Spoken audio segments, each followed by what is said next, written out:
Perkenalkan, nama saya Rizky Akbar Wahyu Putranto dengan NIM K3521064.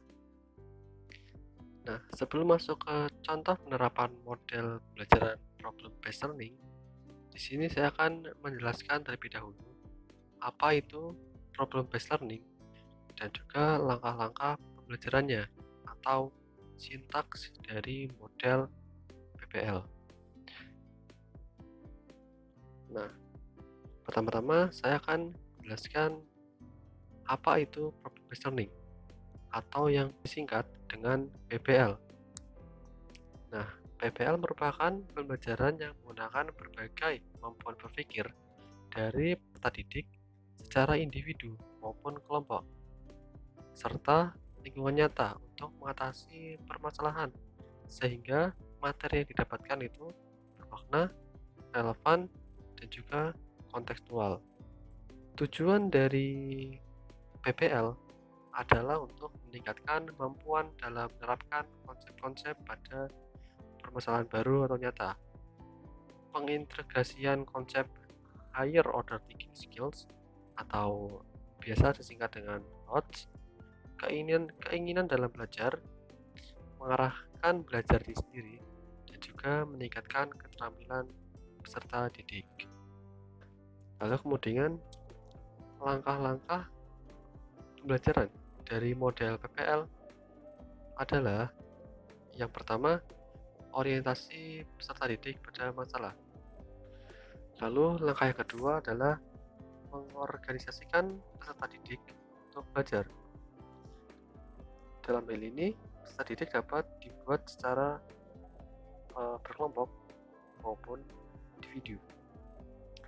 Lalu langkah yang ketiga adalah guru membimbing penyelidikan individu maupun kelompok.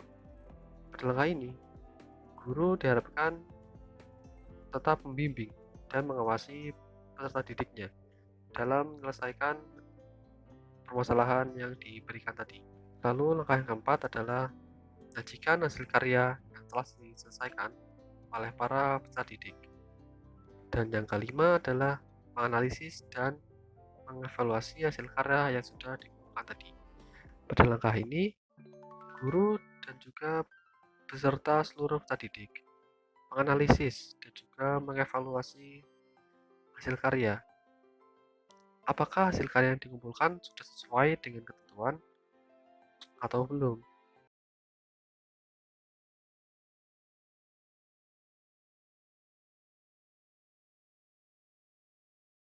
Assalamualaikum warahmatullahi wabarakatuh. Waalaikumsalam warahmatullahi wabarakatuh. Ya, selamat pagi semuanya. Gimana kabarnya ini hari ini? Alhamdulillah Pak, baik. Oke, pada sehat-sehat semuanya. Alhamdulillah Pak. Langsung kita mulai ke materi gimana? Ya, gas. Boleh, boleh? Ye. Oke, jadi hari ini kita mau membahas tentang apa? Conditional statement PHP. Oke, betul sekali. Conditional statement. Ada yang tahu nggak itu pengertiannya apa? Tidak tahu Pak. Tidak. Tidak tahu. Masuk akal? Boleh. Oke, jadi conditional statement adalah suatu sintaks atau perintah yang digunakan ketika kita ingin melakukan suatu action yang berbeda untuk setiap kondisi yang berbeda. Nah, dalam conditional statement itu ada if statement yang akan mengeksekusi suatu kode jika suatu kondisi itu bernilai true.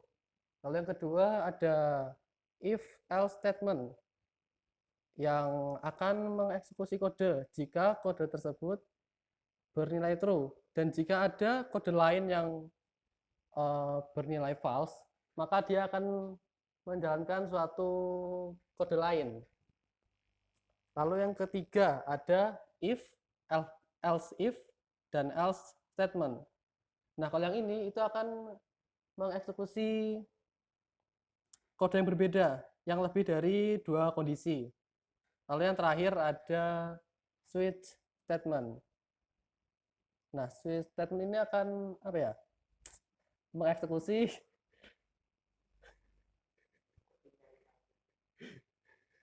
Astagfirullah. Yang keempat itu ada switch statement, yang mana akan mengeksekusi lebih dari satu blok kode. Oke, langsung kita ke contoh penggunaan dari tadi conditional statement. Yang pertama ada if statement. Bisa dilihat cara penggunaannya seperti itu ya. If dalam kurung itu ada kondisinya, yang mana jika kondisi itu bernilai true, maka kode yang ada dalam kurung awal akan dijalankan. Nah, contohnya seperti ini. $T sama dengan 10. If T lebih kecil dari 20, maka akan menjalankan kode echo have a good day atau menampilkan have a good day di laman web kalian. Lalu ada if else statement.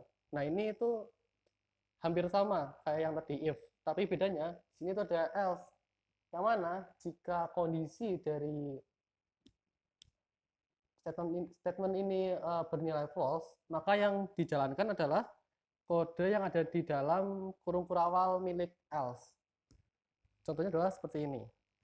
Nah, kalau menurut kalian nih, ini hasilnya apaan? Yang keprint yang mana? Yang if atas atau yang else? Elsa. Oh, yang else? Ya, Yakin itu? 100% koma 0,1. Oke, iya betul. Yang ditampilkan adalah yang bawah, yang echo have a bad day. Lanjut nih, yang ketiga ada if, else if, dan juga else statement. Yang ini tuh hampir sama kayak yang tadi, tapi ada tambahan lagi nih. Di tengah-tengah ada kondisi namanya else if. Kalau else if itu akan mengeksekusi sebuah kode jika kondisi yang pertama itu bernilai false, tapi kalau kondisi yang di else if ini kondisinya true, maka akan dijalankan begitu. Contohnya ada di slide selanjutnya. Nah, ini. Kalau menurut kalian yang akan dijalankan yang mana? Yang mana? If dan else. Yakin itu, yakin. 99. Oh, berarti nggak yakin. Iya, betul tuh. Mas Nanda betul. Yang di print itu yang kedua ya, yang else if. Di bawah 20 juga loh, Pak. Ma-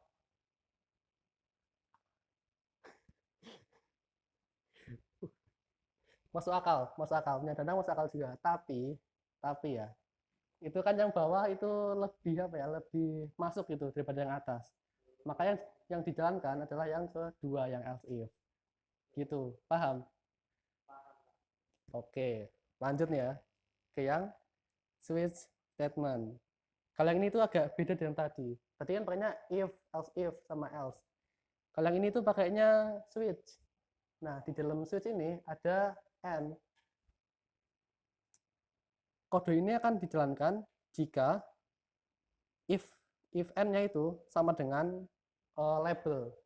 Jadi misalkan di switch n, misal n nilainya adalah berapa? 1 misalkan 1 ya. Terus case 1 sama dengan 1. Maka yang dijalankan adalah case nomor 1. Case nomor 2 sama yang default itu akan dibiarkan atau tidak dianggap gitu. Contoh realnya ya, contoh realnya tuh begini. Nah, ini.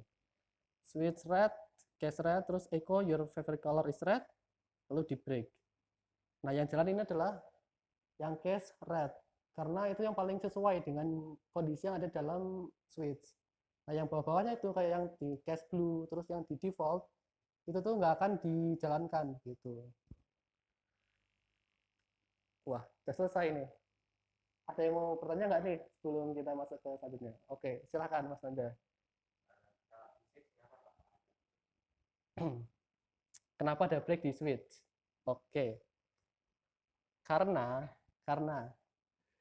kenapa di dalam case itu ada break? Nah, karena break itu digunakan untuk menghentikan line kode berikutnya jika kondisi yang di atasnya itu sudah true. Jadi misalkan di contoh kasus ini ya, kan switch kondisinya itu red. Nah, case red itu kan sudah dijalankan nih. Kalau misalkan tidak ada break, maka case yang bawahnya itu juga akan bernilai true. Nah, kalau ditambahkan break di sana, maka case yang bawahnya itu tidak akan dijalankan. Begitu. Mas Anda gimana? Sudah? Oke. Ada lagi yang mau bertanya? Tidak ada ya? Cukup ya? Cukup. Nah, kalau begitu ada sebuah project buat kalian nih. Kalian silahkan membentuk jadi berapa ya? 2 kelompok aja lah. Depan sama belakang. Tugas kalian itu membuat conditional statement berdasarkan dari tulisan ini. Jadi ya, silakan bisa dimulai sekarang ya. Silakan berkelompok.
Oke, tadi sudah selesai kan ya proyeknya ya? Sudah dikumpulkan? Oke, kalau sudah berarti saatnya mereview dari hasil pekerjaan kalian. Ini adalah codingan hasil dari kelompok yang depan ya. Terlihat kalau dia menggunakan variabel, namanya nilai. Dikasih nilai 85. Kalau menurut kelompok B nih, ini hasilnya apa ini? Nanti yang keiko yang mana? Ayo Mas Hakiki boleh jawab? Oh, menurutmu? Nilai B. Yakin? Oh, nggak yakin. Ya sudah, kita langsung lihat aja ya ke hasilnya. Hasilnya adalah nilai A yang keluar. Ternyata Gus itu salah ya tadi ya. Tapi nggak apa-apa, namanya belajar kan ada kesalahan ya. Tidak masalah. Karena sudah selesai ini proyeknya, berarti saya anggap kalian semua sudah paham tentang materi hari ini. Maka dari itu saya cukupkan. Sekian dari saya. Wassalamualaikum warahmatullahi wabarakatuh. Terima kasih, Pak. Ya, sama-sama.